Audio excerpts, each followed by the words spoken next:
Did you hear that? Yes, but can we pretend that I didn't? You gotta make sure you've done justice here. You might have just burned an innocent man. That thing is an abomination. It needs to be put down. It can hear you, Greylord. I know what I'm talking about. Just stupidly wrong. Rope burn's gonna really screw up my day. So someone dies no matter what. That's what I said. I'm thinking what you're thinking. I think I'm thinking what you're thinking. Back on your feet, soldier. We're still in this. Natural one. No! You know what? Shame. You don't know anything and you pee a bit.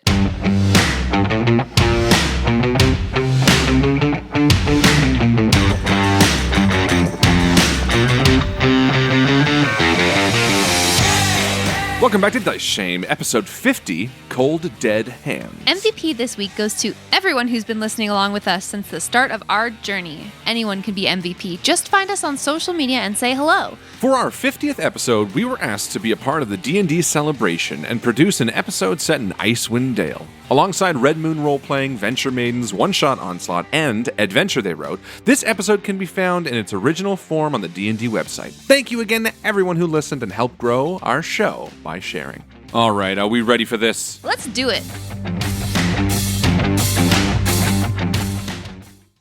It's episode 50, you guys. Holy God. macaroni. That's a number. No way! We're starting to go over the hill. That's 50 episodes. That's like 10 more than 40. Who are you? Red. That's me. I'm guys. Oh, wow. Guys, Who's for this 50 cat episodes, person? I was playing Yeah. a character named Red. Didn't I tell you that? What? Red? Oh. Red. It's my next Red. character. It's actually cute because if I'm talking... Now, let me just make it clear that this voice is not just Red. When I'm walking around the house, I pull it out for no reason. I'm like, why are there toys all over the floor? But Henry, my son, So now knows cute. it as Red's voice as well, Yeah. too. So he's like, Daddy, is that Red? And I'm like, yeah. Mind you, he doesn't know what it means or why.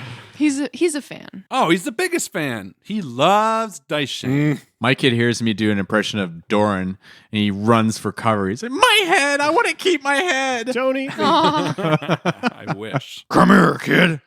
Well, congratulations, everybody. Yeah. 50 Yeah. is quite the landmark. Well, congratulations It is, to you, too, Thank you. Mm-hmm. for getting us here. Should we save the fireworks for 2 weeks from now? Yeah, let's say, so we released our first episodes on December 31st, 2019, which frankly feels like a decade ago. Well, yeah. Because we released 3 at once. I was like, Right? math. Episode 1, 2, and 3 all came out on the same day. That's right. Gotta get him hooked. Yeah. Yeah, got to get those people hooked. You guys all got hooked by our 3-episode arc, didn't ya? Didn't ya? So technically, we haven't been releasing episodes for a full year yet. Oh. But we're almost there. But we will be. And I feel like 50 is like, Definitely. it's a landmark. 50 is over the hill. Yeah. Over Everyone the who's 50, hill. just life starts declining. So does that mean that Dice Shame will start declining after 50? Or Yes. will it be like a fine wine and get better with age? And experience. We're going to be, the gray foxes. Guys, it's getting frosty. Ooh, do you feel it? There's a chill in the air. Yes, like Frozen. I left the AC on. What the hell's going on here? Tonight we join the party as they explore Icewind Dale, the frozen north of Faerun. All right, fellas, who's ready to shame some dice? Let's do it, yeah. Johnny. I am. Ooh. It's like locking a car. Whoop, whoop. Whoop, whoop. You're freezing. The wind claws its way in towards your body through small gaps in your clothes, between your cloak and your wool coat. It was only 10 minutes ago that the 4 of you stepped out of a gleaming blue teleportation circle into the snow, but your fingertips and feet are already starting to go numb. The alien landscape keeps you from fixating on the intrusive cold. A few sunbeams poke weakly over the crest of the farthest mountains. Although you know instinctively that it's noon, the sun is hardly tempering the deep darkness of the sky. It's not cloudy, it's just dark. It's unnerving. You're following the treeless shore of a frozen lake, your feet crunching in the snow, trudging toward a distant settlement you can see by the lanterns in the windows of far-off cottages. That's when you spot something on the ground, about 60 feet away. Shapes are indistinct in this twilight gloom, but its dark form is stark against the snowbank. Red pulls his hood down. And as he walks up to the carcass, he sort of turns to the others and says, I think it's dead. How can you tell? Well, it's frozen. And also, its innards are torn out. That's a good clue. Something has started to eat it for sure. The soft parts, anyway. So its eyes, its throat, its belly are all gouged out. The ground around it is marred with frozen droplets of blood. This is the dead horse for sure. This is a dead horse, guys. Oh. 100%. Is there anything, soft, fleshy tissues left on it to eat? I don't know. Doran, you come look. Doran walks over and this cold is really nipping at him through his armor. I tell you, this is not like the deep, damp cold of home. It is frigid out here. You're telling me, buddy. Jeez. Well, what do you see? And I point down to the carcass. Yeah, there's clearly nothing for anything to eat. I wonder what sort of animal would do this to a horse. Jack approaches the scene slowly, kind of walking along the perimeter, drawing a map of it in his head, and he's sort of just investigating, trying to find every clue, trying to take out mentally the footprints of Red and Doran stomping all over everything that could be evidence. Oh, what's this? Is that the thing? Doran, what's that? Lift that leg. Just like walking in circles. Yeah, just stand still for just a minute. Oh, sorry. That'd be great. It's cold. And he sort of paces through the rest of the scene, trying to figure out if he can see what happened to this animal, where did it come from, where did it go, all that kind of fun stuff.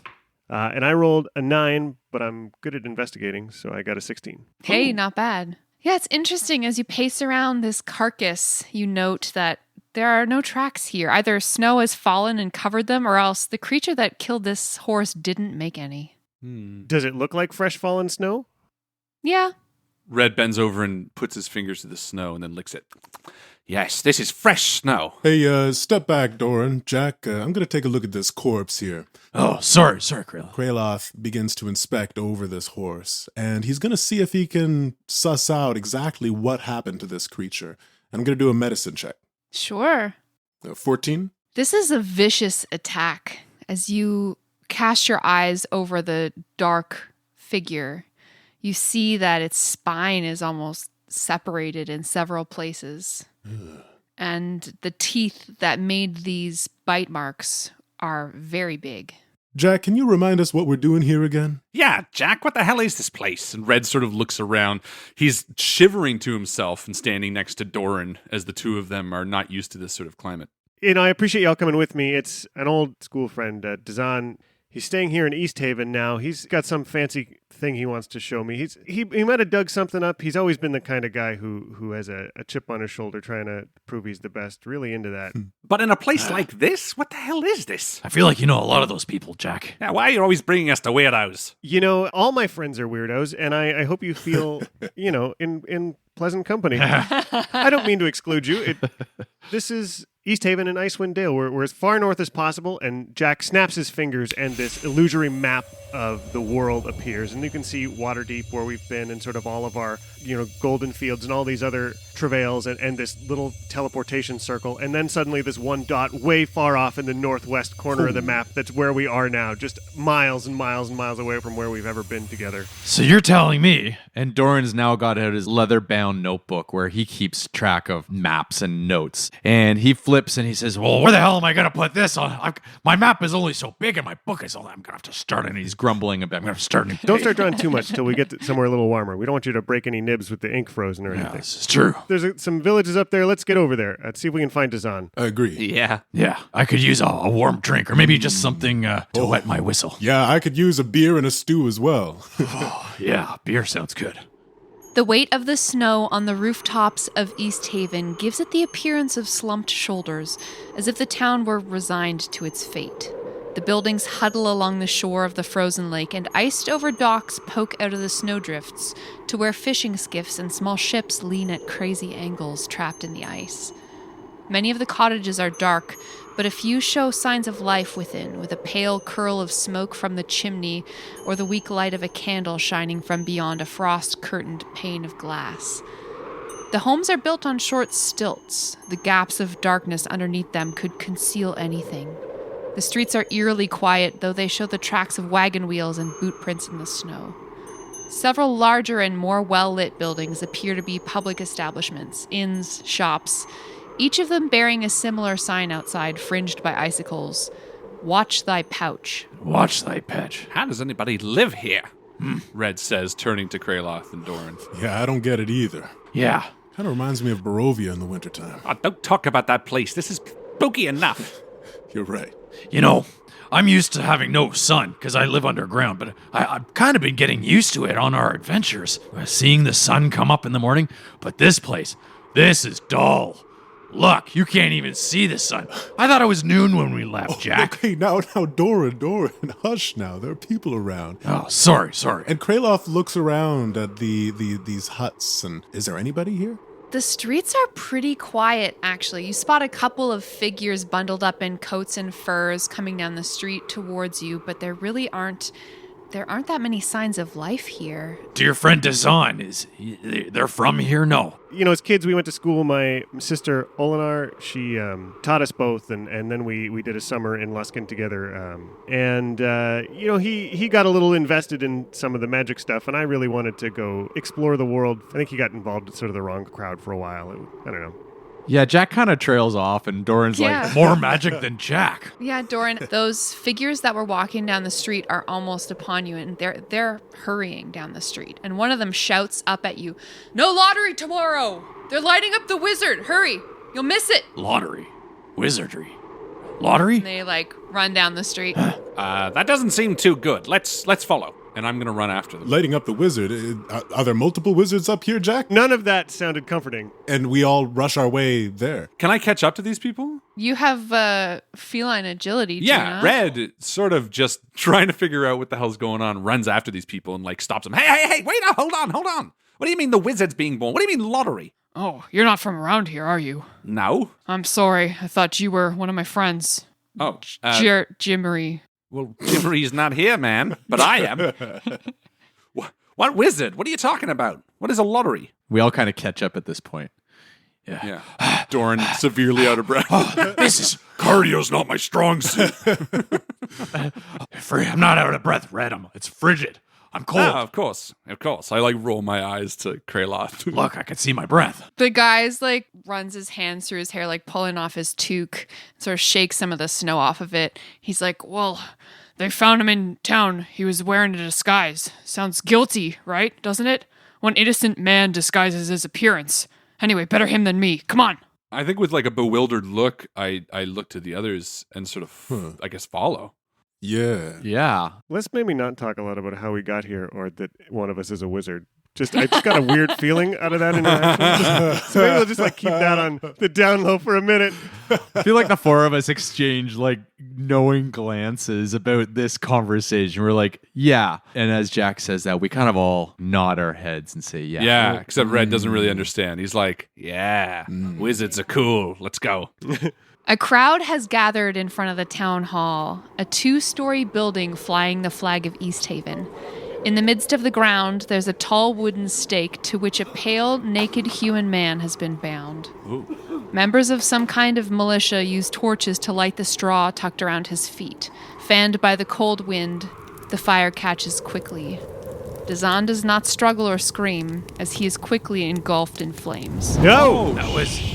I'm running right over there. I'm Shh. I grab Jack's arm as he starts to yell out no. Darn, what are you... Bundled up spectators move closer to the human bonfire, eager to bask in its warmth. You smell the wizard's flesh burning. Red's got one hand on his bow, looking to Kraloth, whoa, what are we doing? Is that his friend? I got 60 seconds to cast Revivify. Doran physically stops him from moving through the crowd. Stop, Jack. And he's pulling you against your struggle. Look at them. Yeah, you're stronger than me. Look at them.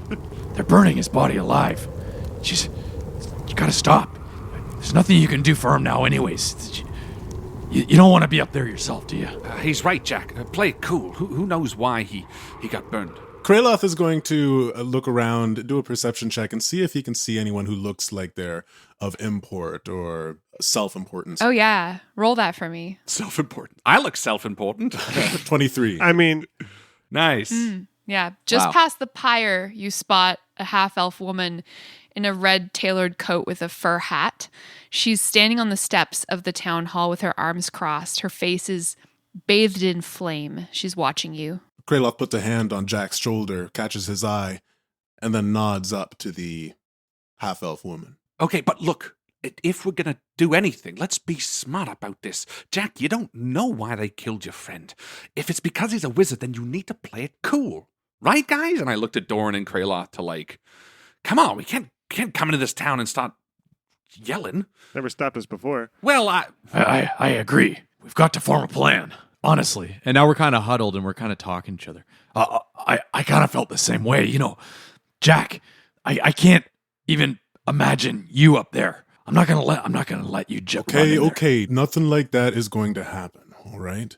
We need to figure out what has happened here. I still am in the dark as to pretty much why I'm here in the first place. So we just need more information. That's right. Right. Let's just find it out. I agree. And I pulled Doran aside as we go walking. I'm like, you and I need to make sure Jack doesn't say anything scary. Scary or stupid? That too. You're right. Also, your breath is terrible right now. I'm just telling you that. You're really close to me. It was the raw rabbit I ate earlier. I'm sorry. It's tasty, though. Do you have any left? I do. Here. Okay, thank you. Meanwhile, Kraloth is with Jack and looks down at him and says, "You gonna be all right? Can hold it together for a bit?" I just watched my friend burn to death. I know. It's a rough start to a day. Yeah. We got to get some answers, man. We can't stand around here. Let's go talk to that lady. We'll get to the bottom of this. All right. I'll let you take the lead on this one. I need a minute. Excuse me. And Kraloth walks up to this lady and he gestures for Red and Doran to come over as well. Yeah, Red would come up near Kraloth, being the persuasive one he is. Doran's going to hang back a bit with Jack. For support. Support, also just in case. The woman in the red coat nods curtly at you. Greetings. I'm Imdra Argoloth, captain of East Haven's militia. You're not from 10 Towns. No. What brings you to East Haven in such difficult times? Well, we were just sort of passing through at the moment. And I sort of looked at Kraloth, and then I gesture past him to the burning body on the pyre. I'm assuming it's still sort of a flame. Yeah, smoking. Can you tell us exactly who that is and what they did to have this done to them? This is Dazan, the wizard. We think he's responsible for the icicle murders that have been happening in 10 Towns. He's a serial killer driven mad by the darkness. Well, that's quite an accusation. How did you know it was him? Hilm Trollbane has been searching for him. He's a retired bounty hunter. We were given assurance. Dazan was a lot of things, but he's not a serial killer. Jack! I couldn't stop him. There's no way. You got to make sure you've done justice here. You might have just burned an innocent man. All right. Spoiler alert, we do know him, actually. I was just being coy there. Dazan was a friend of ours, and we would like to make sure that justice was done. She's rubbing her mittens together, trying to keep the circulation going in her hands. That's terrible. Come inside. We can talk about it out of the cold. Okay. I'd like to roll an insight on this woman. Imdra Oligoth? On Indra Oligoth, yes. Sure. Natural one. No! Bullshit. You know what? You know what? That die needs to go to dice jail. I am going to shame it. Shame it. Shame. Put it in The the shame jail. jar. Shame. For shame. Shame. Shame the die. Doran, you don't know anything and you pee a bit. Doran, you're peeing yourself. Come on. And I push inside. Yeah. She leads you up the stairs of the town hall under the wooden awning through the main doors. You don't really get a good look at the interior because she ushers you into a side chamber right away. So she directs you to knock the snow off your boots, of course. And then she sets you down on some armchairs. The room here is dimly lit by some oil lanterns. There's some antlers hanging from the walls, a coat of arms on the wall behind her desk. And she quickly busies herself crouching by the stone hearth. She's pulling off her mittens, picking up some wood and stuff. Look, Jack, we have to play this cool. We want to make sure that we got to get as much information from her as possible. You got to play it coy. What did you do to our friend? Right. She turns to you guys as she's building a fire in the hearth. Listen, there's been a series of killing in 10 Towns over the past 10 days. Folks figured he was the one who'd done it. He was formally accused of the crime, and somebody had to die today. This month. Every month. Someone has to pay. Hold on, what? Why? Yeah, don't you guys hold trials like the rest of the world? Or not kill someone every month like the rest of the world does? Is this some sort of tribute? And Kraloth kind of cocks his head as Doran says tribute. It's been a year since we've seen the true light of day, since we felt the seasons change. At first we were certain it would pass by itself, but now we know we are to blame. We've angered the goddess, and her everlasting rhyme is proof. Now the speakers of 10 towns have unanimously decided that it's for everyone's benefit that each town sacrifice something to try to appease the goddess Aurel. Humans happen to be good sacrifices? Yeah, can't you just do a chicken? For the larger settlements, yes, humans. For the smaller, they can't spare them. Communities are too precious, so they sacrifice food. Whatever hunt or fish they can. If that was going to help things, you'd be seeing daylight by now. Listen, I feel bad about your friend, but what's done is done. If he's innocent and you find out, you come back and let me know. Maybe there's some reparations I can do. If you were friends of his, it makes sense for you to have his belongings. Frankly, I'd be relieved to have them off my hands. Wizard stuff, you know how it is. Yeah, if I could see his things, I'll make sure they get to the right people. I'm gonna go make sure nobody's out there jumping on that fire. I'll go get his things for you, and I'll be back in a few minutes. Who put, Desserin up on the stake? Nope, Dazan. Who put the magic man up on the stake? You already forgot his name again. Dazan? Dazan. She looks around a little bit uncomfortable. It's not easy to have someone volunteer for this duty. So unless there's a wrongdoer in town, it falls to a lottery. So someone dies no matter what. That's what I said. She leaves you alone in her office, a fire crackling in the fireplace for you to warm yourselves by. Jack, she thinks your friend was a serial killer. How does that make you feel? I don't believe it for 1 second. Well, she said if we could disprove it, we should tell her. 10 people died in the last 10 days. And they're killing one person every month. And there's 10 towns. If we don't do something, there's going to be nobody left. 10 times 10 That's is right. 100. Carry the 1. We better not stay here too long, otherwise we might be on the chopping block. That's one lottery I would not want to win. Kraloth pushes himself up from in front of the hearth and he walks behind the desk and he begins rifling around very loudly. Just looking through her things. Yeah, he just like, what is this thing? What This is a book? Is it- What are you reading?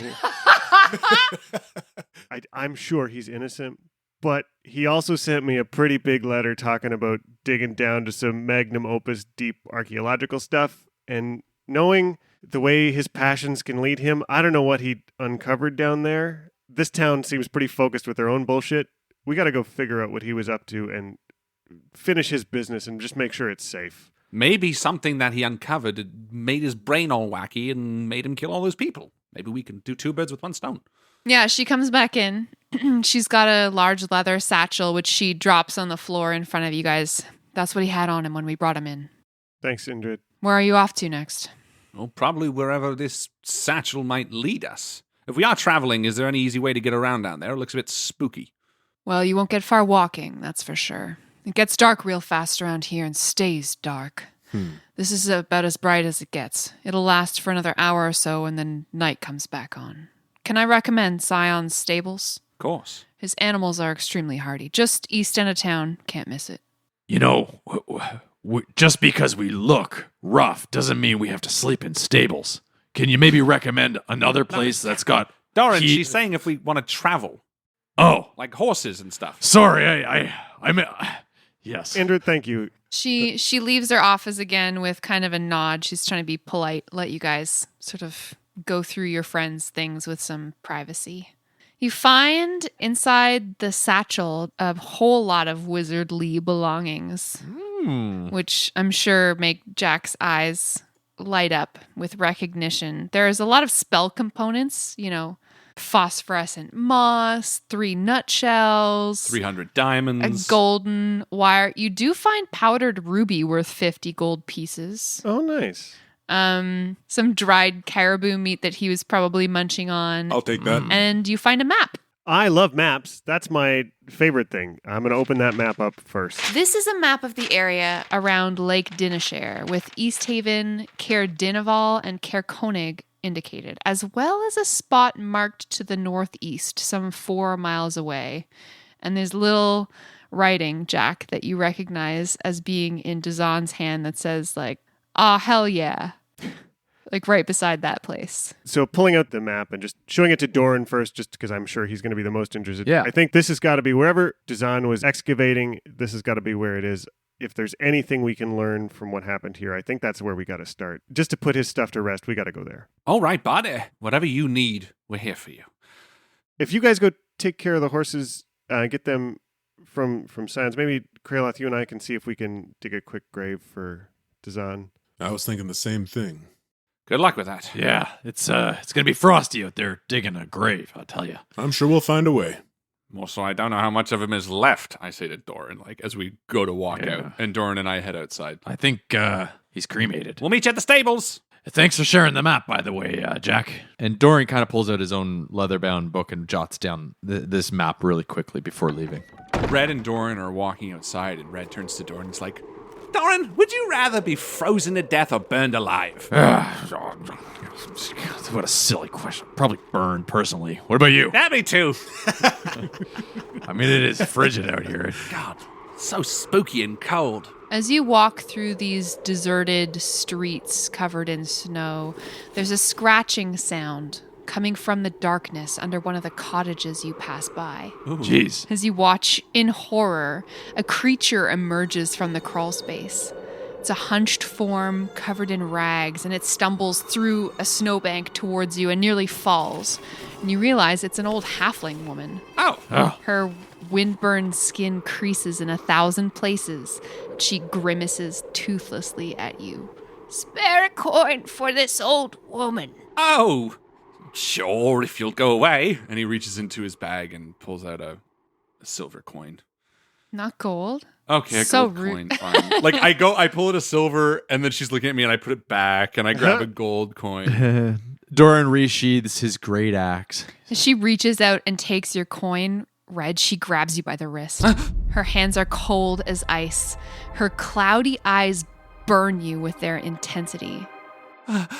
Oh,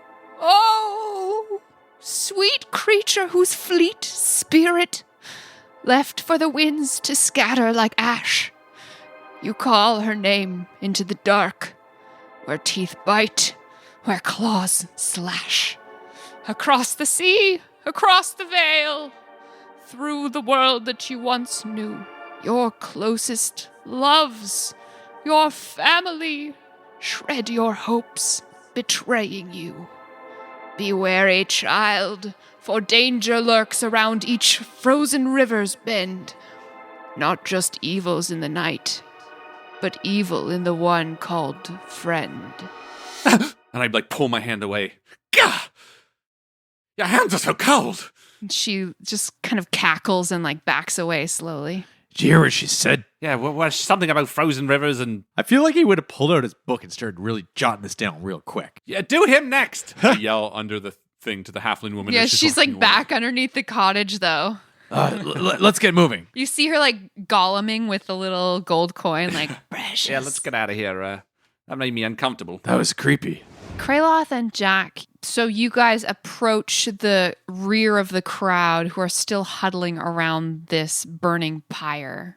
And you try to press some gold into someone's palm to keep the body for you? If there's anyone who looks like they're in any kind of charge here, I definitely want to ask them to... I know they think he's a killer, but I'd love them to be respectful and at least let us give him his last rites. Imdra Argolath comes back up. She's busy doing captain-y chores, I'm sure, around town. Captain, I don't know what the plan is for Dazan after... Being that he's a sacrifice, his ashes are scattered into the wind. Oh, you don't say. No depth, huh? No icy depth you won't go to. Let's go, Kraloth. Hey, well, Jack, there's a good chance that they're going to be all finished by the time we come back this way. You sure you don't want to say a few final words? I can't watch them dance around the fire of my friend. I gotta go. All right, and Kraloth follows Jack back to the stables. Red and Doran are already there talking to, I assume, the person who runs it. Stable master? Yeah. Jack, as you and Kraloth approach this wooden cottage on stilts, it's connected to a series of smaller stables and kennels by some fencing that's caught snowdrifts. There is an enclosure that holds 7-foot-tall bipedal feathered creatures, something like ostriches, but much more muscular. They've got thick necks, Cool. massive beaks that are shaped like axe heads, heavy-looking and sharp. But their eyes are super intelligent looking with slitted pupils, and there's like a dozen of them standing around. As you approach, there's a man in a leather parka with a bucket of raw meat that's like chatting with Doran and Red, and he's throwing hunks of this raw meat into the enclosure, and these giant birds are snapping meat out of the air. And as you approach, you hear Red being like, I just think Icewind Ale is a great name. And if we do... oh, hey, Jack! Greyloth! Did you bury your friend? I don't want to talk about it. Do you got our rides? Yeah. So we got this big creature here, this axe beak or whatever. And then, is that our only options, friend? They're called axe beaks, yeah. I mean, they're pretty awesome. I got sled dogs too, if you like. They're both about of a speed. I haven't raced them myself, but... Now, what about the cost? I say, suddenly serious with my hands on my hips. Well, I don't let them go for cheap, obviously. If you want to rent them, if it's like a short-term rental, and you're going to bring them back in a good quality... Fill them up the before fuck we is bring it? them back, you mean? Yeah, like if they're not dead or injured or broken or anything, then Your bar is pretty low on these. Sure. you get a discount. We'll take some of these axe beaks, I suppose. Well, actually, why don't we get a couple of those? And this sled of dogs seems like it would be kind of fun, aren't you? Sled dog seems so classic for this. That's absolutely Jack's style. That's the Jack choice, 100%. I'll take one of these axe beaks. They look pretty cool. You with me, Kraloth, buddy? Yeah, sure, I'll try this. Yeah. Anything else we should know before venturing out there into the unknown? An old human man who you didn't even notice, who's repairing a sled nearby, lifts his head in response to your question. Strange things happen in the dark, in the cold. Some people say the corpses of fools who die, frost-bitten out on the tundra, sometimes don't stay dead, and their corpses glow like the northern lights out there. So bright, you can't hardly stand to look at 'em. There's big cats out there too, ones that hunt men. Their fur is snow white. You can't see them till they're right on top of you. He sort of cocks his head to the side and stares out past you, out at the tundra. You can hear them sometimes in the night. Their cry sounds just like a tortured human, screaming for mercy. I think they do it to lure folks with a mind to help. Good to know. By the time you are all bundled into your sleds and astride the axe beaks strapped in for your journey, the meager sunlight from the horizon is no longer. You leave the relative safety of East Haven and turn towards the desolate tundra of Icewind Dale, miles upon miles of frozen wasteland and shifting mountains of snow and ice. As you travel, undulating lights appear in the sky and grow in intensity, bathing the landscape in supernatural shades of light green and mauve. Halos and curtains of aurora accompany you on the first leg of the journey, and they last for almost 2 hours before fading, as cloud covers the sky and true darkness descends on you for the first time. The cold wind chaps your face, and your lips split with the cold, snot and tears freezing to your skin. But the animals run on. Snow starts to fall, and soon you are in the middle of a blizzard. The wind is howling around you, and both your visibility and hearing are significantly reduced. Wow, it's really cold out here, and you can barely see anything. There's something about this. This is just so exciting, isn't it? Isn't it, guys? Yeah! Yeah, I mean, the frost kind of hurts my face, but I like it at the same time. Did you guys say something? What? Did you say something? I said it's... What? Yeah, I said it's cold! Doran said it's cold. Yeah, I could stop for lunch. What? I like to establish marching order at this point, quote unquote, as you guys are not marching at all. But I think Red, being the ranger, despite this not necessarily being his favorite terrain, is still going to be at front. Despite being a very silly, fun, lighthearted tabaxi, he is still very much in tune with the surroundings, and he is using his keen perception, his primeval awareness, to try to get as much out of the way for the party as we move forward. sure. So Red's up front. It's like Red and Kraloth staggered for first and second. So Rima the Frost Maiden actually has new rules for what happens in a blizzard, which I'm excited about. Cool. Unfortunately for me in my mischievous streak, Harlan, your Unearthed Arcana Ranger, cannot become lost except by magical means. And Kraloth, you are wearing Goggles of the Night, Yeah. which actually gives you a benefit because wearing goggles in a blizzard prevents you from having disadvantage on your perception checks due to the blowing snow. Well, it's a good thing it's night. So for everyone except for Red, I would like a survival check, please, made with disadvantage for everyone but Kraloth. Holy. Good luck, guys. Jack got 14. Not bad. Yeah, he's sort of huddled on the sled, trying to get as much cover as he can. Doran has rolled a 4 Oh, and is barely holding on to his sled. And there's like snow drifts coming up over his face, and he keeps on wiping his eyes. And it's not fluffy white snow. This is the hard, scratchy, icy snow. So it's like it's actually cutting his cheeks. It's like building up in your mustache and your hair. And he's just having a bit of trouble watching Jack in front of him. Kraloth, what'd you roll? Kraloth rolled a 20. And the way that Kraloth uses survival is it's more of a guided intuition where he's using his faith to look for signs and to give him inclinations as to whether or not he's going in the right direction. So I'm wondering whether or not Kraloth is able to sense that something is amiss with Doran. Guide me, Calabor! What? Echoes out into the night. I don't see why not. I feel like it's 5 minutes since you last heard Doran laugh or whoop with joy, and Yeah. something prickles in the back of your mind that there's something wrong. And you look over your shoulder and you can't even really see Jack back there. But as you slow down your axe beak, you realize that Doran's missing. Red, hold! Hold! And I pull back. What's going on? I think we might have lost Doran. Doran? Jack, you there? Yeah, I'm here.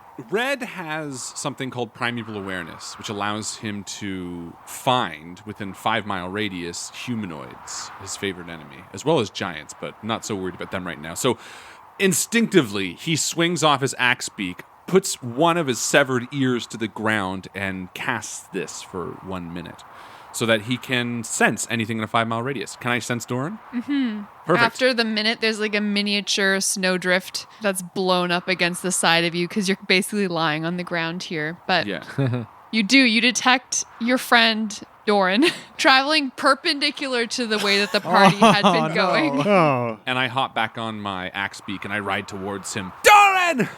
You're going the wrong way, buddy! What? Oh. And I grab the attention of the dogs and bring them back to where we're heading. Come on, Doran! Oh, yeah, I got a little side, okay.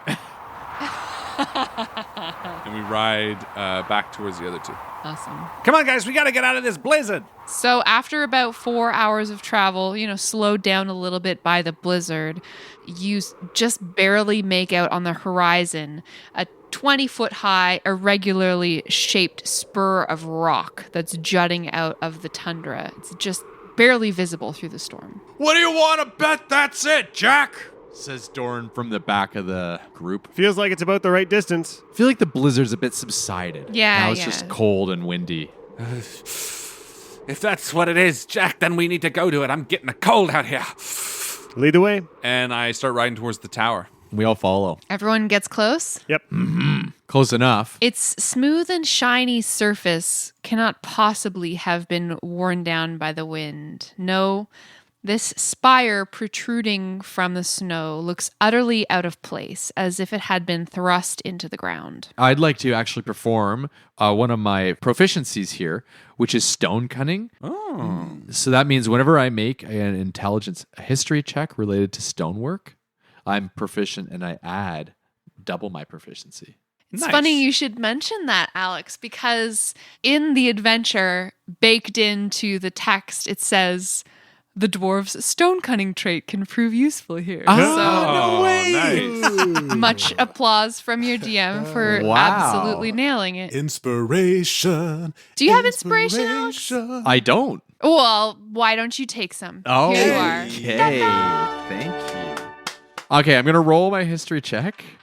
Oh my god. 2? I think you should shame that dice. Yeah. Shame it. You're going to have no dice left, Doran. For shame. All right. I'm shaming it. For shame. So Doran, you pace around the fire here and you can't really discern anything about it. At least you got inspiration. Let me guess. Jack wants to roll a history as well. Yeah, Jack really patiently waits for Doran to see what he comes up with because he's already got several ideas how he wants to tackle this tower. Jack is, of course, an archaeologist with historical knowledge. So like Doran walks up. He's like, Nope. This cannot be distinguished. Some mysteries will be lost to time. So it's interesting. This protruding rock, you can tell now that you're a little bit closer, is the top of a larger structure that continues underground. You would need to more thoroughly explore the structure before you can discern its original purpose. But it certainly wasn't built in the tundra. Oh, amazing. And like, this is Jack's face cracks a smile. He's loving it. This is not from here. No, People- no. It had to have been built here, Jack. Look, I'm telling you. I'm with Doran on this. I know what I'm talking about. Just stupidly wrong. Look, we're going to find a window up here or something that we can climb in. Just look around. This is the top of something that should not be here. Can I do a perception check to see if there's any entrance? Yeah, go for All it. right. With a dirty 20. Ooh. Nice. Yeah, Red, as you search the area around the base of this protrusion, you find a 5-foot diameter tunnel that enters the ground at a steep angle, then winds down into the frozen earth. Looks very slippery and icy. Apart from that, you don't really see any way in. I stick my head in the tunnel. Hello? And I sit back up. Guys, I think I found an entrance. And I'm going to reach into the bag of holding, and I'm going to pull out some python? Python? I don't know how you say it. Depends if you're Pittance. French Canadian or not. I pull out a python and I nail it into the snow where it is ice, and I run a rope down into the darkness. Zootala. Zoot! And then I run I drop the rope down into the darkness as I kind of wave the other guys over. Come here, guys, take a look. Kieran, fly down there and take a look. Kieran, of course, my raven familiar, who's actually an imp I accidentally summoned and made a pact with, and I'm trying to keep that shame hidden from everybody else. So we're pretending Kieran is a raven, just like normal. Wink. The imp/raven, who shall heretofore be named as Raven and not imp, For sure. flies down this slippery tunnel into a room that is entirely coated in a layer of frost. Master, it's an empty room. Great, we'll be right behind you. Let's see if we can climb down.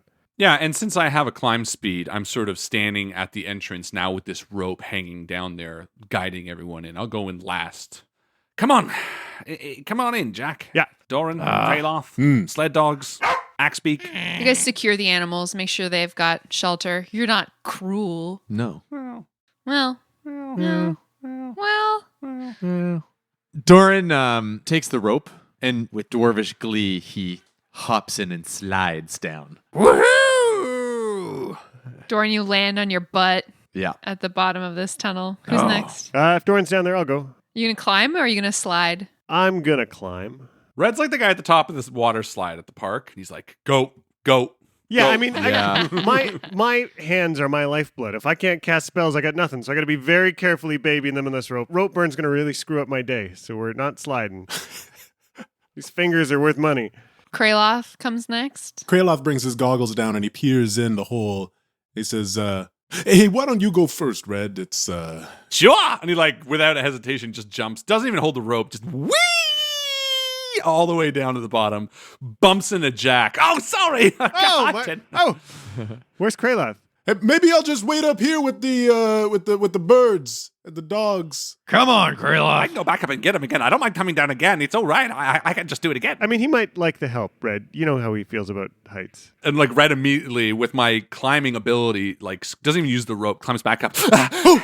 Hey, Kraloth, do you want to come down again? Okay, all right. Hey, buddy, are you a bit nervous? It's all right. And I say sort of in a hushed voice, I know you don't like heights that much, but I don't like heights, but then heights in the dark as well is kind of.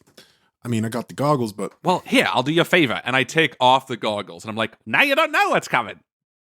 thanks, Red. Best friends. He grabs the goggles back, puts them back on, and begins descending very slowly, hand by hand, until he makes it to the bottom. The four of you enter this empty room, as was called to you by your familiar Kieran. Yeah. However, it's not entirely empty.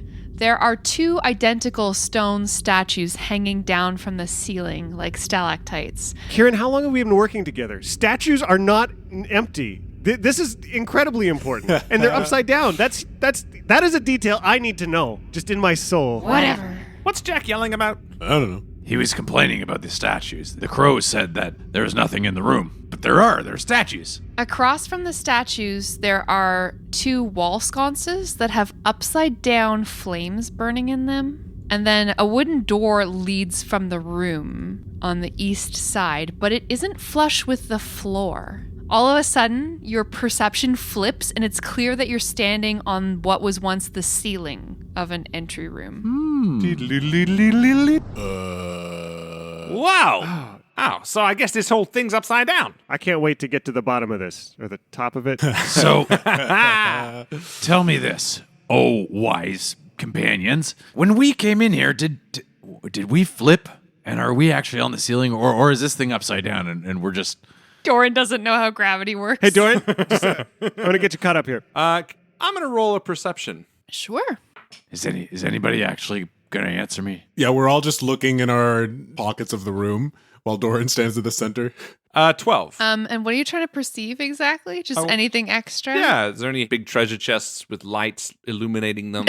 No. So the flames that are burning upside down, it's so clear that they're magical flames. They're blue. And the fact that they're like burning the wrong way up and you guys are standing on the ceiling makes it very clear that like whatever magic was used to cast these flames was when the room was right way up. What a cool room. Jack, so what is this place? Why does it exist? I don't understand. You said your friend found this. I'd love to poke around and just see if I could find any, like... The statues were the cool only thing in here, so I would love to spend some time investigating the statues. Cool, yeah. So it's tricky. Yeah. Because these statues are hanging from the ceiling, which was once the floor, essentially. And Jack, you are not a 12-foot tall being. These ceilings are 12 to 15 feet tall. I'm 4'6". Jack, how tall are you? I think we'd 5, 6, probably. okay. So that's like 9 feet. If we That's adorable. almost 10 Yeah. feet. You know. Doran, there's a really important part of archaeology I need your help with over here. We got to take a look at these statues. I need to stand on you. Jack, you get right up next to these statues thanks to Doran's extra height. And maybe you scrub some of the frost off of the statues. They depict long-faced humans dressed in wizard robes, clutching a staff. What do you see, Jack? They're statues. Meanwhile, Kraloth and Red are like walking around being like, that's a pretty cool bowl over there. Oh, yeah. I like that bowl. I understand why Dazan was excited about this place. This is a wizard's tower, and like an old one, built by people who knew what the hell they were doing. I can't wait to get deeper into this. And I grab the door and I open the next room. That's tricky, right? Because the wooden door isn't Yeah. flush with the floor. It's flush with the ceiling. Red climbs up the wall and he jumps up to the door. And I'll wiggle on the handle a little bit and then turn it. Yeah, it's unlocked. I swing open softly. Come on, guys! And I climb into the next room. And I picture Doran and Jack watch this, and Jack doesn't even get off of Doran's shoulders. Doran just like traverses across the room I love with it. Jack on his shoulders. Jack like steps off of me into the doorway. There's definitely a moment where I'm going to get on my like hands and knees and try and like help you climb back up afterwards, meekly, but I'll reach down as well and help people up. And Yeah. then try to lift Kraloth. Come on, buddy. Suck it in. Ooh. In like full plate mail. Yeah, it's just a breastplate, but That's like the D&D equivalent of I'm big boned. It's like, no, it's just my armor. It's just a breastplate. So you enter a dark hallway with doors on the ceiling leading to the north and south. The far east end of the hall is choked with rubble and ice, though it looks like if the room were right way up, there would have been stairs ascending to a second floor. Inverted as it is, stairs on the ceiling lead down into a pile of rubble. Right. Partially buried under the rubble is a corpse in tattered robes. I'm really interested in the dead body. yeah, me too, Kraloth says as he walks toward it. Well, let's see if we can dig this body out. Yeah, Kraloth will do the heavy lifting. Jack supervises. You got enough room there now, Jack? I think we're almost there. Yeah, just if you can get that little boulder there, I think we'll be able to really fully see if I can squeeze him out here. Oh, yeah, I can move this Squeeze- one, no problem. Yeah. It's just, it's like 5 pounds. There's no problem. It looks like in the moment of its death, this corpse had been trying to claw its way out from beneath the rubble on top of it. It was once a human. Its flesh is now freeze-dried to its skeleton, mummified and covered in ice crystals. One of its bony fingers is missing. I wish there was more to see. He's been dead so long. Looks like the clothes and stuff, anything that would have told us much has brought it away. Yeah, too destroyed by time. I'm going to open the door that I'm standing next to and enter. Sure. Red, this room, so this is the one to the north, it contains shattered and jumbled equipment all laying around on the floor. There's a heavy wooden work table on its side, and there are 2 badly damaged metal cages. One of the cage contains a figure lying prone, and there's a closed wooden door that leads to the east. Doran, come check out this room with me. It's so much cooler than whatever they're doing. Yeah. And I enter the room. And Doran clambers over the 4-foot-high threshold to the room. I point to the figure over in the cage. Doran, look at that. And I walk over. What's the figure in the cage? It's an insect-like person. What? Yeah, did you want to roll a nature check for me? Yes, please. Is that a bugbear? Bugbear. I rolled a 6, and with my ranger abilities and my character, I get a 5. Whoa. Oh no. You can't really tell how old it is or what species it would have been, but you can tell that the carcass is in good condition considering its age. I think that is a bugbear, Doran. It's something creepy. Yeah, looks awfully buggy. Not so much berry. It gives me the Wiggins. Let's poke it with a stick. And I reach over and grab a stick and just poke it for a minute. It makes a gross sound. Is there another door out of this room? Yeah, there's a door leading east. Yeah, I stand up and drop the stick, bored of this thing, and head to the other door.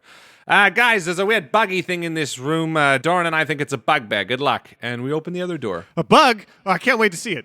It's really tragic that my friend got burned at the stake, but I am so excited to be here. As you should be. So Kraloth and Jack enter this upside down Team Corpse workshop. Inspectors. More than meets the eye. Team Corpse. Did you want to do some rolling while Doran and Red push on? I would love to know what this bug is and what happened to it. Go right ahead. Nature check, please. 19.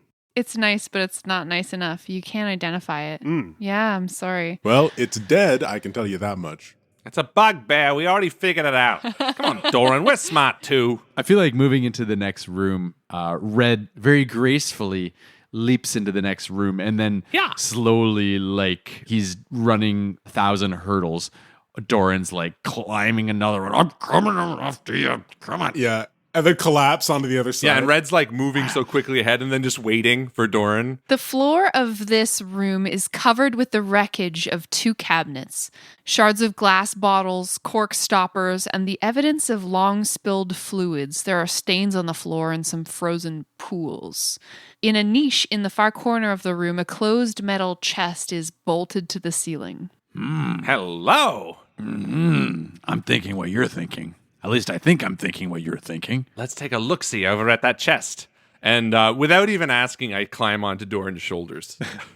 And we walk over. Yeah, we don't do it at the chest. We do it like from across the room. Yeah, it's like we gotta walk across everything. It's like 2 young kids in a trench coat trying to get into a movie theater. Like breaking shards of glass under your feet as you cross the room. The lid of this iron chest is locked. Ah, And I reach into the bag of holding, and I pull out something that I've been holding onto for a long time. It's a magic item called the Chime of Opening. Ooh la la. Yeah. And I'm going to hold it over the locked chest and look down at Doran and say, all right, Doran, I'm going to open the lid real slowly so nothing falls out. But just in case it does, you get your hands ready, all right? All right. I forgot we even had that thing. And I'm going to use it, and I'm going to try to ease the lid open so that it doesn't just spill out everything.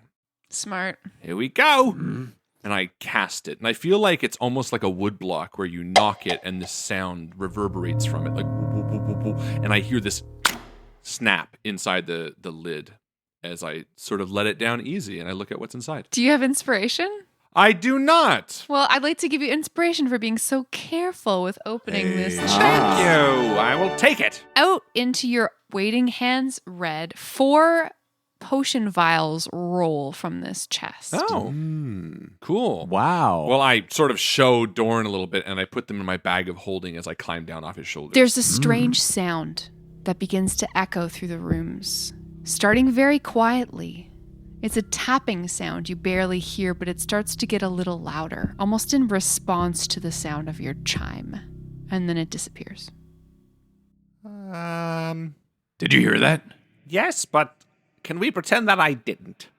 Kraloth and Jack, what are you doing in this other room? So while Jack has been inspecting this corpse, after Kraloth determined that it was indeed dead, he began casting Detect Magic as a ritual. Okay. So the magical torches on the walls here obviously are emanating auras. And as Red crawls back into the room where you and Jack are, you see that he's holding some magical potions in his hands. But apart from that, no auras present. Who's ready for a party, dudes? And I wiggle them back and forth. Check out this stuff. What the heck are those? Where'd you find them? I found them in a chest on the ceiling. Huh. Oh, yeah. Oh, let's just hold on to them now. There's so much more to explore. And I go back out to the main hall and sort of usher everyone forward, and I open the door to the south. Lovely. Tall bookshelves affixed to the outer wall have spilled their contents onto the ceiling-turned floor in this room. A large table lies on its side, one leg broken. A 5-foot-wide tunnel in the floor leads down. Well, there's our way in. Jack's immediately taken to seeing if there's anything could be salvaged with the books near the bookshelf. Most of the books are in very poor condition as you pick them up. They're illegible and stained, though you do find one book intact. The title on the book is called Wizards in the Hollow. Oh. The synopsis basically intimates that this book is about the birth of the Netherese Empire by a chronicle of a story about the lives of 3 wizards. Whoa. Cool. Well, I understand why Dazan was freaking out about this place. The Net 3s are invented magic practically. The whole wizarding tradition is basically how it works, man. But you're saying this to Red, who's standing next to you, nodding, of course, I totally get it, yeah. So the context now, Jack, just snaps into focus for you. This was probably once part of the magicratic human empire of Netheril. Which would make this tower between 5,000 and 2,000 years old. Wow. Everything here is thousands of years old. There's stories of floating cities and everything. It could have crashed from who knows where these people could have been from or what they've seen. Yeah, it looks so old. Red, you can't let me get distracted here. We need to focus on what's important, and I'm going to want to look at everything. All right, everyone, ready up. And I turn to everyone else. Come on, guys. We're here to find evidence that your friend wasn't a serial killer. I don't see anything yet. No. Let's head down. And I walk over to the hole and I jump down. Kraloth will make his way down as well, feeling a bit more confident that the first drop wasn't so bad. This tunnel delves through ice and snow at an angle. It's like a slide, right? Yeah, it's like a slide. You can't see what lies below, but if you hop down on your bum, you just slide, landing prone in a lower level. Ooh, that was kind of fun, actually. That was kind of fun. See? Now you're getting it?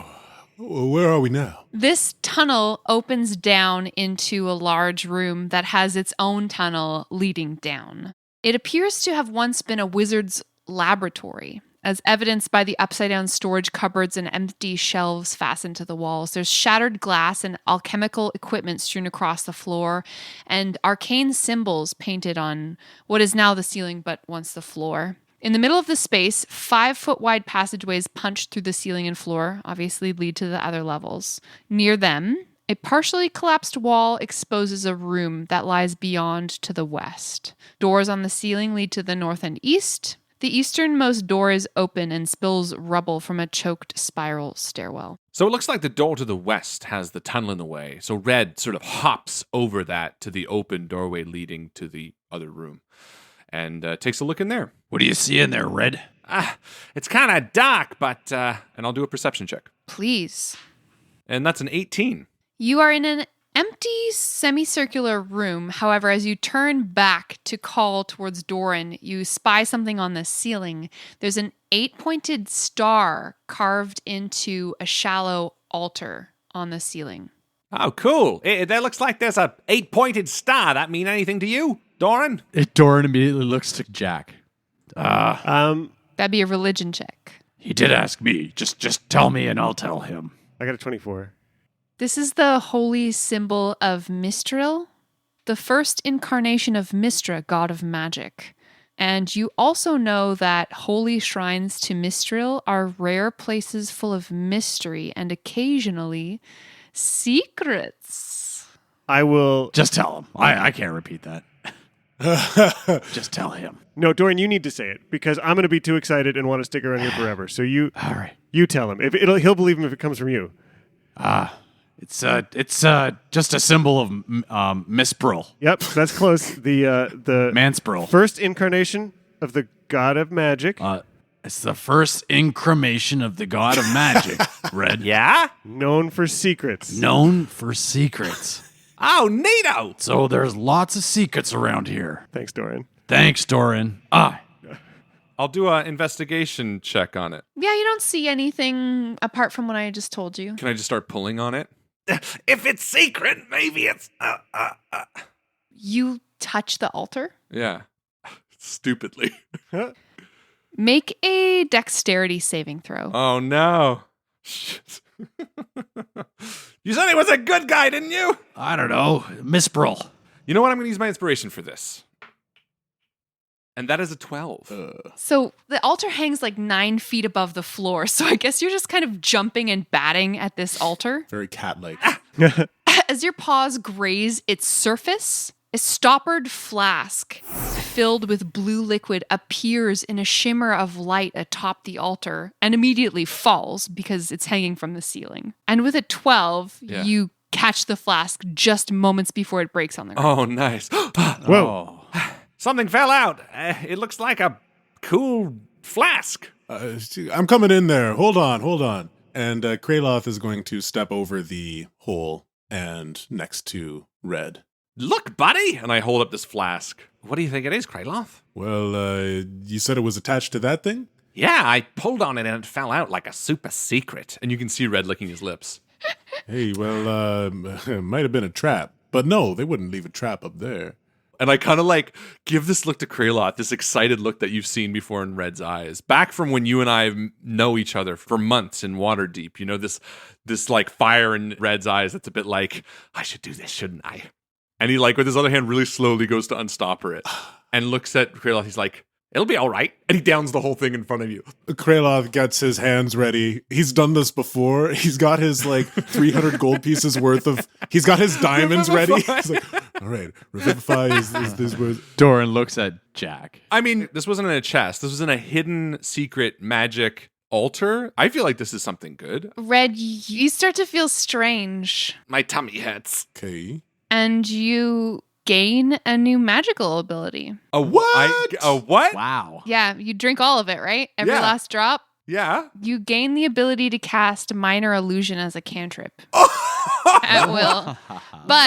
But you're using intelligence as your spell casting ability, which I believe you have a -1. Yeah. So Just that's like fine. these shitty illusions. Yeah, I like look at Kraloth and Red is like overcome with this feeling. He's like, wait a minute. I feel like look at this. And he holds his hand out, and in his hand, you see appear just this feather. There's like this blue feather, and it just rotates in his hand for a moment. And then he like makes it disappear. Did you want to try to disbelieve the feather? Yeah, so I hold this feather out to you. Okay, and Kraloth is not very astute when it comes to these sort of things. He got a 6. Huh? So, So you're like, great feather. wow! A feather! Cool! Kraloth, it's an illusion.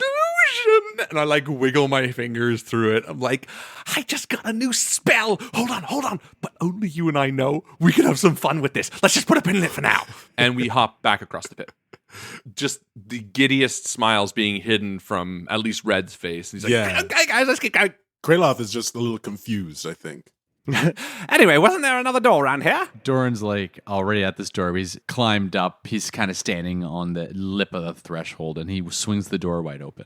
Doran, you see another upside down room. Some effort, though, has been taken to arrange the contents of this room, creating a functional office. A table stands in the middle of the room, upon which sits an amulet and a small stack of books. And more importantly, 2 figures stand behind the table. Oh. One is an undead warrior in studded leather armor, its dead gray flesh drawn tightly over its bones and its face locked in a terrible scowl.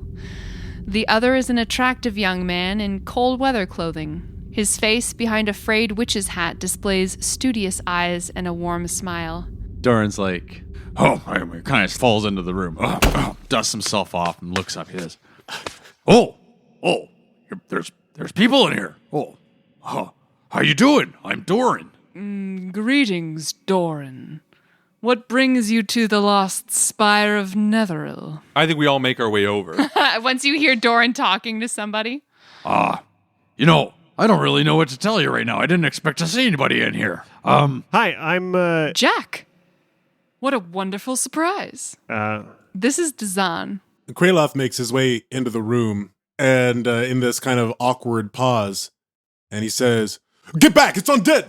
And he holds out his mace and his shield, and he says, "Red, you get into the corner and provide covering fire. We can do this. We can take them down." All right, buddy. And I move into the corner and sort of slowly go to draw my bow, just kind of waiting to see what happens. The undead creature tightens its grip on its sword and stares daggers at you, Kraloth. And I stare it down. I think Doran, being the soldier that he is, sees kind of what's going on. And he puts his hand on Kraloth's mace, and he kind of pushes it down, like lower your weapon type thing. It's all good. Okay, hold on a second, everybody. There's a lot going on here. Let's just. I think I rush across the room and hug him. That thing is an abomination. It does not deserve to be on this plane. It needs to be put down. It can hear you, Kraloth. They burned you at the stake. I thought you were dead. We're trying to clear your name. Holy, you're alive. Oh. He hugs you back, Jack, and then he goes, Damn. I hate to inform you, but I'm but a simulacrum of my creator. You're the simulacrum. Damn. Jack. Kraloth, I Kraloth, is it? Surely your friend Jack has informed you that wizards occasionally employ the use of undead through necromancy spells. This is common knowledge. And it is a crime against Kelemvor to disturb the dead like that. Thankfully, I do not need to abide by the laws of your creator. Then I don't need to abide by you! Kraloth rushes forward with his mace held high. Whoa, Lathander's light, Kraloth. Hold on. Just give us a second to find out what happened, just so we can find a little justice here. Come on, buddy. And I walk up and I take Kraloth by the shoulders. Let's just go outside for a second. And without turning his gaze away from the undead creature for as long as he possibly can, as Red ushers him back to the doorway, Kraloth hoists himself over and moves into the other room to give Jack his space. Suddenly, my familiar weighs 1,000,000 pounds sitting on my shoulder. The one that's definitely just a normal raven and not a fiend. wink. Doran kind of stands next to Jack now that it's only Jack, Doran, and this simulac. A simulacrum. It's a Simulacrum? The baby formula? What the hell is a simulacrum? It's a very specialized form of illusion given life. It's sort of like making a copy of yourself. It's not quite a full copy, but it's as close as the real Dazan as you can get. Wow. What's happening here? What? I know that Dazan had something really exciting to tell me. Can I just call you Dazan? Or do you want to? This towers but a fragment of a Netherese flying city that crashed nearly 2,000 years ago and lies somewhere under the glacier. It's fantastic, and he spoke of wanting to bring you here to show you its true glory. I mean, yeah, he knew me. This is a lifetime worth of work. Do you think the rest of the city's buried out there somewhere? Oh, certainly. Wow. That's so much to think about, and I gotta focus because we need to.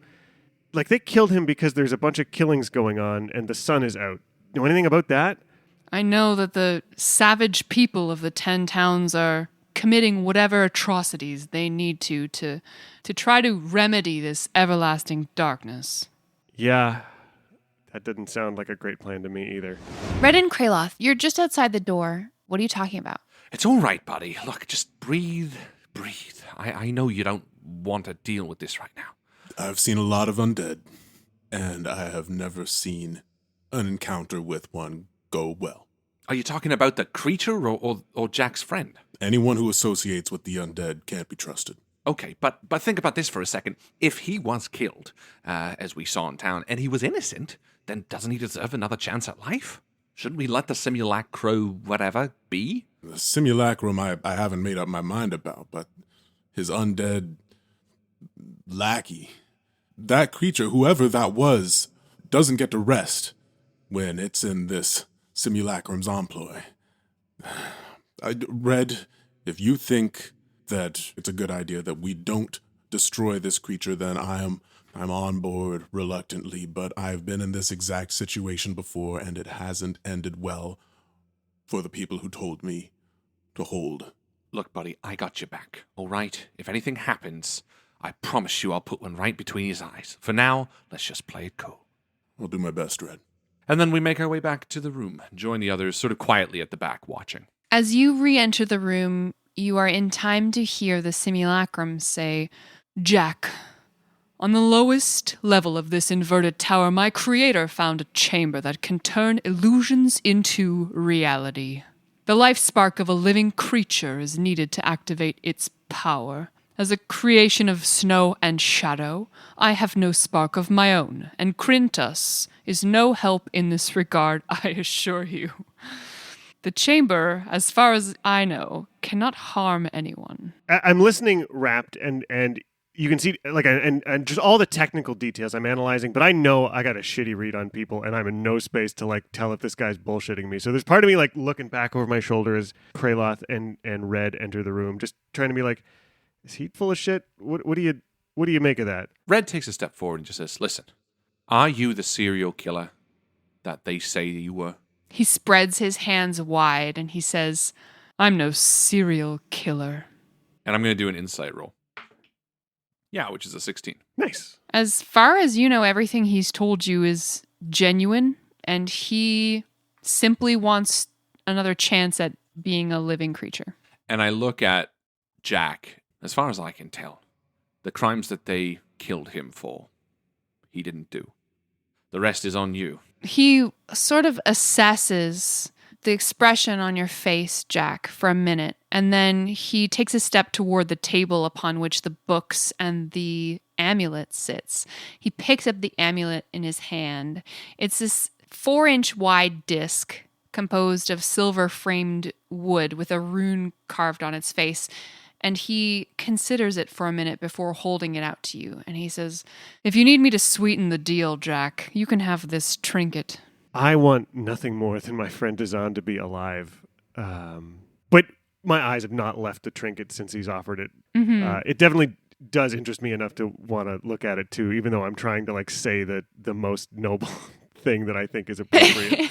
But yeah, I am interested. It does help. he puts it into your hands. You can tell that it's a magical item immediately. Why don't you roll an Arcana check? I would love to. 25. This is a Shield Guardian amulet. Oh, shit.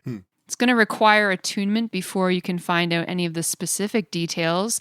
The runes carved onto his face would match the runes on the Shield Guardian, and it's the personal sigil of the wizard who created them. Yeah. So it doesn't have any like direct correlation with like a verb or a noun. It's more like it's like a proper noun. So what are you asking us to do? To what? Bring you back to life? Yeah. To take me down to the basement, what was the top of this spire, and to lend your life spark so that I might be reanimated as a live human. So Jack gets his friend back and it doesn't hurt or damage us at all. From my research, no. All right. And as everyone sort of moves, I hang back with Jack just for a second and I'm like, you sure you want to do this? This isn't Dazan, but it means a Dazan could still live. Yeah, we got to do it. Dazan, let's do it. Sometimes it's better just to strike first and ask questions later. Come on. And Doran, hops down the hole. Cool. Yeah, Red follows. Wonderful. And Kraloth follows. Jack's right after. This is the one hole you're not supposed to hop down, right? Yeah, you did. And you're dead. 18 stories. Oh, you died. Yeah. It's a Prince of Persia spike room. Roll 12 d6s. So Doran, followed by Red, Kraloth, Jack, you land in another upside-down room. Rusty tableware, shattered plates, broken chairs lie scattered on the floor amid two tables, one overturned, one's on its side. There's a door to the south. All at once, you hear the shattering of rock and ice as the northern wall collapses from ceiling to floor. Emerging from the rubble, a hulking humanoid figure, 10 feet tall and seemingly made of black rock. Its lithe musculature, naked and sexless, ripples as it cranes its thick neck back and forth. The neck ends in a featureless, darkened stump. Instead, its fearsome mouth commands the majority of the creature's torso, where flesh has peeled back from sternum to pelvis to reveal a 3-foot-high, dripping coral maw with rows and rows of sharp yellow fangs. It seems to taste the air with its short purple tongue, smacks its lips, and turns squarely to face Jack, taking 3 steps and then slamming its hammer into you. Roll initiative. Da, da, da, da. The really gross part is how excited Jack was when he heard, oh, there's dishes here. I wonder what sort of dishware the Nethrees used. I was going to ask that because I'm a sick person. That's what he's thinking. You're halfway bent down to look at the dishes when you get smacked with a hammer. Jack has problems and he's interests. This is a new creature from Rima the Frost Maiden, and it's terrifying, and it's going to murder you. Is it a goblin? Is it 5 goblins in a trench coat? Red, what'd you get for your initiative roll? 16. 16. Jack? 6. Yikes. Kraloth? 5. Oh. Doran? I rolled a natural 20, Woo! There we are. which makes it 21. Natural. 20. This creature surprised you guys by busting through the wall at you. You were not expecting this. So it's going to act on its own in a surprise round. So it's going to swing its hammer. That's an 18 to hit you. Yeah. That's 23 force damage. Ooh. It's going to swing again at you with this sledgehammer. And I should say that this sledgehammer's haft is 8 feet long. Wow. It's like dragging it on the ground behind it. That's a 22 to hit you. Oh, that one hurts. You take 26 force damage. Holy ball. Holy shit. Bye, Jack. Yeah, Jack is down to 1 hit point. Oh, no. So this thing's hit me twice in 1 round, and I'm at 1 hit point. Doran, it's your turn. Top of the round. Doran takes great offense to anyone who attacks his friends. How dare you? And he turns to the foul beast and he says, How dare you attack my friend? Doran swings his great axe. I rolled a 3. I'm going to use one of my luck points. Nice. And I'm going Hey, there you I'm are. going to switch That's dies. probably a good call. Here we go. 27 to hit. Oh, yeah. Nice. Doran is a lucky dwarf. So you just step up to this creature. And I'm like, Take that! and I swing at him and I hit him with 8 points of slashing damage using my great axe. Orc splitter. Nice. Okay. Its legs are hooked backwards like a dog's. Oh. It's like walking on its toes, and you just sink your axe deep into its leg. Oh, gross. You gonna attack again? Yep. That's a 23. Yeah. 17 points of slashing damage. Nice. Crabsolutely. It's the creature's turn again. It's just gonna keep going for Jack. Oh No. my gosh. Oh, boy. Yeah. Jack, that's an 18 to hit you. So Jack is just stunned. He's been hammered so hard. He finally is able to throw up this pathetic shield above his like crouching, collapsing body, and just enough to hold off the hammer from smashing down on him. Nice. He's going to try to hit you again, though. Oh. That's a 21 to hit. Yeah. Oh my God. 30 force damage. Yeah, I'm dead. Oh. Super dead. You're unconscious. Jack! So Jack just goes down. No! Red, it's your turn. You get him, Kraloth. This beast is mine. I'm going to cast Hunter's Mark, and I'm going to attack without sharpshooter penalty for my first hit. Do it. That is a dirty 20 to hit. Nice. Yeah, you do. Nice. 10 damage. And then I'm going to attack again with a sharpshooter penalty. That was a natural one. Oh, Oh. for shame. God, shame it. For shame. Shame. I'm Shame. shaming Shame. this Shame. die. Put it in jail. Shame it. Saucy was the name of this die. Goodbye, Saucy. For shame. And I'm going to be rolling with a new d20 from here on out, in which I will call the Tomb Slayer. Nice. And I am going to move as far as I can from this creature for the remainder of my turn. Now, we're in a pretty tight corridor, aren't we? Yes, we are in very tight quarters. The room is about 25 feet wide. I'll just back up into the corner and get ready for another fight. So, Jack, make a save against death for me. I would love to. 14. Great, so you can mark down one success. Love to. Nice. Nice. Kraloth, it's your turn. Your friend Jack is on the ground, bleeding out. Kraloth kneels down next to Jack and, muttering to himself frantically, his hands shaking, he casts Beacon of Hope and then shouts to Doran and Red, "Keep it distracted. I've got Jack. I need time." No problem. Right out, buddy. Good stuff. Doran, it's your turn again. You are toe-to-toe with this monster. Doran's going to use his Commander Strike, and he's going to do a fainting attack, which is a bonus action, and that's going to add 8 points of damage to whatever. Nice. So, does 14 hit on the first attack? No, you miss. Frig. Just another normal attack then? Holy moly, this is garbage. A 13 misses. I'm just going to use my action to surge then. Good call. Hack and slash. Okay, that's a 16 to hit. No. Oh my god. Oh, man. This is just pathetic. This could be it, guys. Not looking good. That's got to hit with a 19. Oh, yeah. Okay. Hey. And that's going to do 17 damage. Great. Palpable. We can do this. Keep your chin up, Doran. Yeah. We got this, buddy. Don't worry. Brace yourself. It's the creature's turn. Red, you see as this creature turns its stump towards you, pulls its arm back, and releases its hammer as it throws it across the room at you. Oh, no. Come on. Dodge it. That's a 19 to hit you. It hits me. 28 force damage. And the hammer swings back through the room and returns to the creature's hand. Holy moly. Red, it's your turn. Red tightens his bowstring, draws another arrow. And I'm going to roll Tomb Slayer on this bad boy. No, that is a 14 to hit. No, you miss. Damn. And I'll attack again. 18 to hit.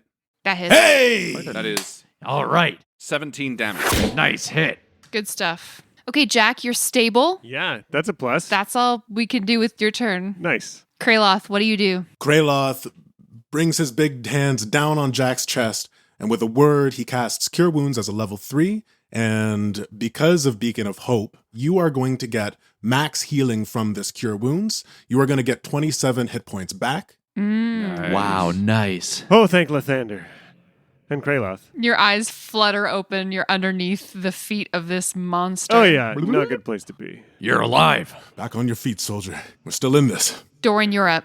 Doran's going to do an attack and then forego one of my attacks and use a bonus action to command Red to strike. Cool. So I'm going to attack normally first using the die that's been hitting. That's a good one. That's a good name, yeah. I don't know why I used that die. Perhaps Jack will die. I'm going to use my luck again.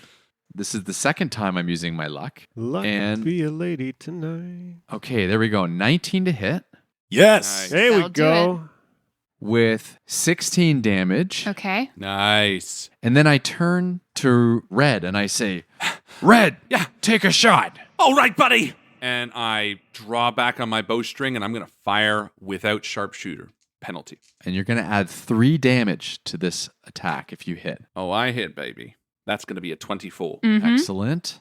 That's 16 damage. Good stuff. The arrow flies across the room and lands in the creature's snapping jaws. It's the creature's turn. Blood and saliva dripping down from the creature's maw that's gnashing in the middle of its chest. It reaches out and tries to slash you, Jack, as you lay on the ground. So it has advantage to hit. Yeah. That's a 21 to hit. I'm going to get cut up. All right. You're getting clawed. Let's do it. 13 slashing damage. Ow. He's going to try to claw you again. That's 22 to hit. That'll hit. 17 slashing damage. I'm dead again. Oh, God. Zero. Back on the ground. And he's going to make another attack against you. Even though you're unconscious, you're in its claws. And he puts you in his mouth and he bites you. So you take an automatic fail on one of your death saves. Chewed in the mouth of the monster. Holy moly. Then he drops your lifeless body to the ground again and turns to Kraloth with a terrifying scream. Red, it's your turn. Red takes a deep breath and draws back on his bow again.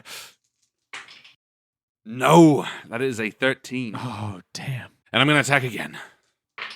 18 a hit. You hit. 15 damage. Cool.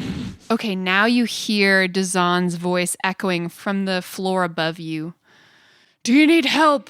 Yes! Come on! We've got one man down. He slides down the hole and lands on his feet beside you, Kraloth. And then he extends a hand. He casts Magic Missile at a 4th level. It's 10 damage. We'll take it. Better than nothing. Jack, it's your turn. I had 13. There we are. 1 success. So, 1 failure, 1 success. There we are. Kraloth, what do you do? Kraloth sees that this thing is getting ready to attack, and knowing that he's got his shield, he's going to hold his ground, and he's going to wait for this thing to attack before he casts Cure Wounds on Jack. So he's holding the action. Okay. So, Kraloth, you're holding your action so that when the creature attacks, you're going to heal Jack. Exactly. Great. Doran, it's your turn. Doran's going to do this fainting attack again, and this time it's going to work.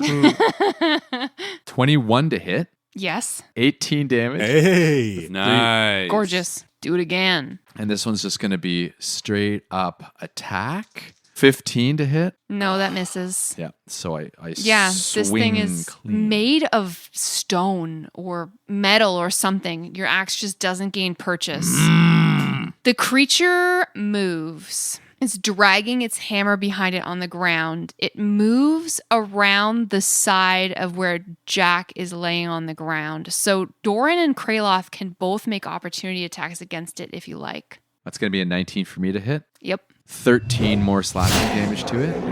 Kraloth gets a 19 to hit as well, Nice. Oh, yeah, you do. and he's going to do 4 bludgeoning damage with his mace. Nice. Okay. There you are. And then the creature reaches out with its long arms and its even longer hammer and just tries to pound Red directly into the ground. Bring it on, you beast! At least it's going for someone living. 16 to hit. No, it misses. Hey! There you are. Nice. Red dodges out of the way. Dirty 20.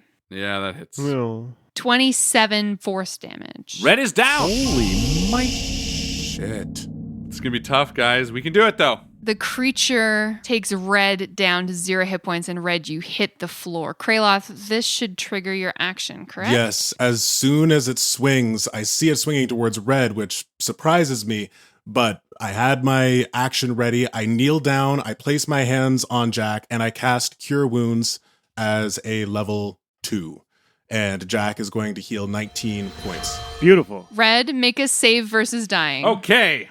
15, I succeed. Yes, you do. Nice. Dazan's turn, who's going to fire 4 more darts of magical force. Sani. That's 14 damage as pew, pew, pew. Pew. Darts fire from the corner of the room where he stands. Jack, now you are prone and your bones are knitted back together. Yeah. This creature is standing over you. Jack's desperate. He's got his only move left is to conjure up magical missiles in front of him, one after the other, force damage as much as he can. He's using his highest level spell slot to put them all in there, and then he's using chemical casting to goose them with an extra first level spell slot to do some extra force damage there. He's throwing everything he's got at this thing, all of the magical missiles he can do. And they're just like Red has always taught him. All the missiles look like Red's arrows. They're perfectly flying true right in this thing's face, trying to blow it the hell up. Doing 89 points of force damage.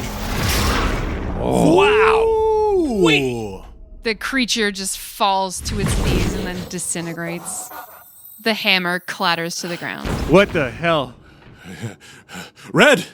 And Kraloth runs over and immediately casts Cure Wounds, and you heal 11 points. Cool. And I sit back up. Is it dead? Jack got it. Good. Yeah, I'm totally flabbergasted. What the hell was that? Some kind of construct, something they made. Yeah, I don't know if they made it wrong or what, but we gotta keep going, or this is all for naught. That's right. Dazan, are you still in one piece? Yes, I am. Have you seen that before? No. Crazy. Can you tell us what that was called? It's a tomb tapper. Cool. Oh. Red, limping a little, turns to Jack, and he kind of nods. Where do we get to the top here? Lead the way. Dazan opens the door in the south wall and moves through it into a dark corridor.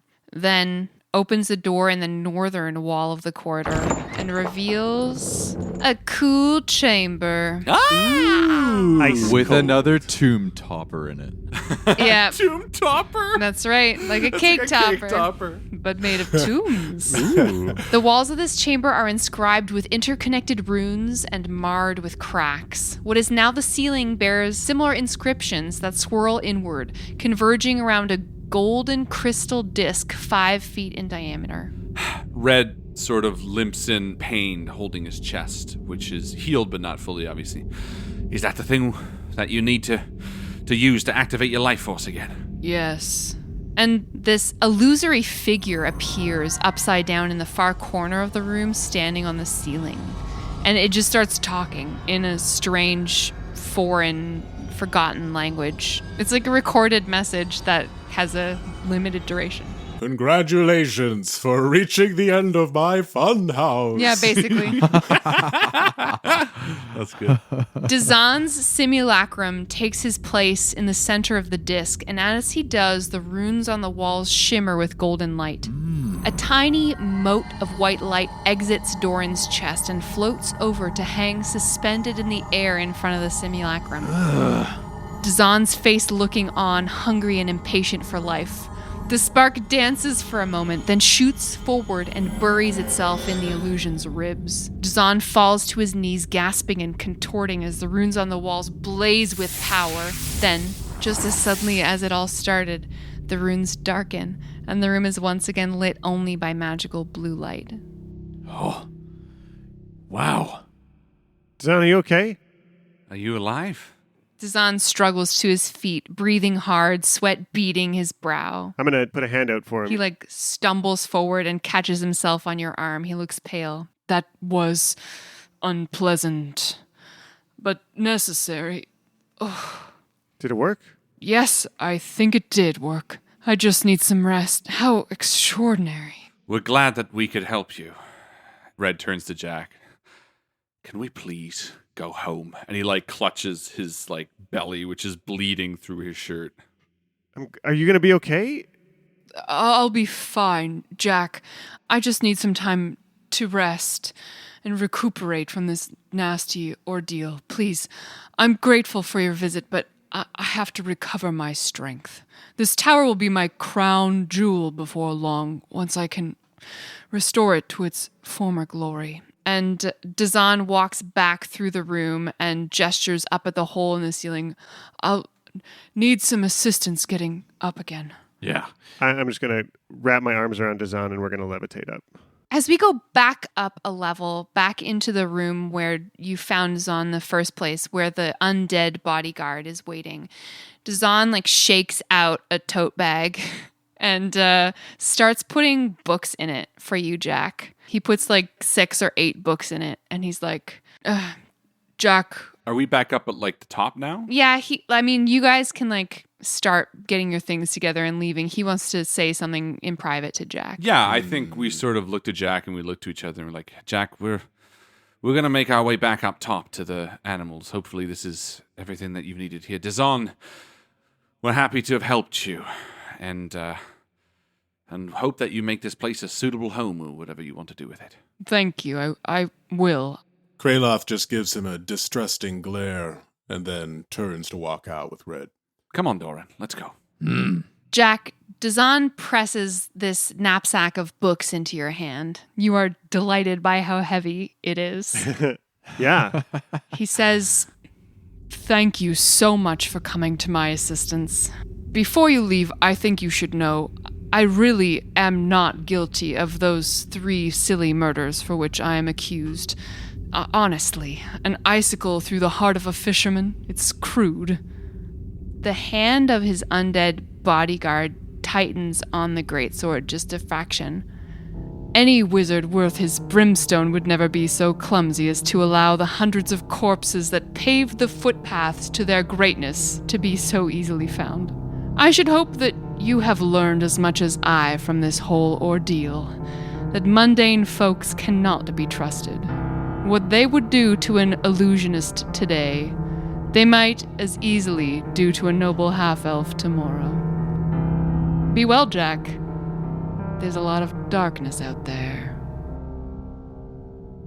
Jack takes it all in. He's a little stunned at everything Dazan has just said, but he still sees his friend in there in some level, and reaches out and grabs his hand. He shakes your hand, and then he steps back. You ascend the ice tunnel out into the cruel darkness of Icewind Dale. Your axe beaks have dug sheltered nests for themselves while they waited for you. The snow drifted to cover them, and as you approach, they sleepily raise their heads and shake the ice from their feathers. The sled dogs step up excitedly into their harnesses, ready to run. And you travel back to East Haven, across the desolate tundra by starlight. It must be around midnight by now. Most of the cottages are dark, and the cozy smell of wood smoke seasons the wind. I'm going to be happy to get the hell out of this place. Let's go home. Yeah. I have a feeling that's not the last we're going to hear from that guy. You deliver the animals back to Scythen at the stables and approach the town hall to deliver your news to Captain Imdra Argoloth. Jack, why don't you wait here? Let me talk to her. All right. She's still awake when you knock on her door. Oh, good evening. Oh, hello. Hi. We are just passing back through town. Thought we would let you know what we found. Please. It looks like the man you burned was not a serial killer. At least not the one that you think you found. Thank you for the report. There was another murder earlier this evening. A dwarf ice fisher named Bunnis was found with a gaping wound where his heart should have been. Oh, I'm sorry to hear that. Anyway, will you be staying in town the night? I'll need your names on these scraps of parchment here. No.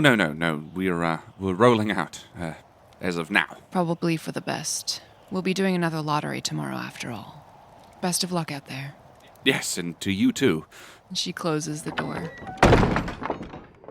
As you walk through the deserted streets, Kraloth, you are separated from your party for a few moments. Maybe you want to be alone? Yeah, it's, after everything we ran into at the tower, Kraloth needs some time to himself to think about what he saw. A hunched old halfling crone materializes from the darkness, milky eyes unnaturally bright in the starlight. She stumbles over to you, Kraloth, and eagerly starts to grasp and pick at the hem of your cloak in her shaking hands. Oh, do you need some food? She holds out her palm, outstretched to you, looking for your hand. Oh, all right. And as she takes it, she looks up at you. Never have I ever seen a man who's so unsettling. A hollow oak, a moonless sky, a scream without an echo. Why? You're empty, child. A haunted past. Among your friends, you are the last. Oh, ignorant one. Listen to the sky. And then she drops your hand and scuttles away back into the darkness. Kraloth is completely speechless. He just stands in the middle of the snow, watching, his mouth agape as she hurries away. Kraloth, come on up! We're waiting for you, bud. Yeah, I'll be right there. And I join the others. And as you leave the cottages of East Haven behind you, the wind whipping your cloaks, as you trudge through the darkness on the shore of Lake Dinashare, your footprints fill with drifting snow, and all too soon it covers the traces of your passing, like you were never even there.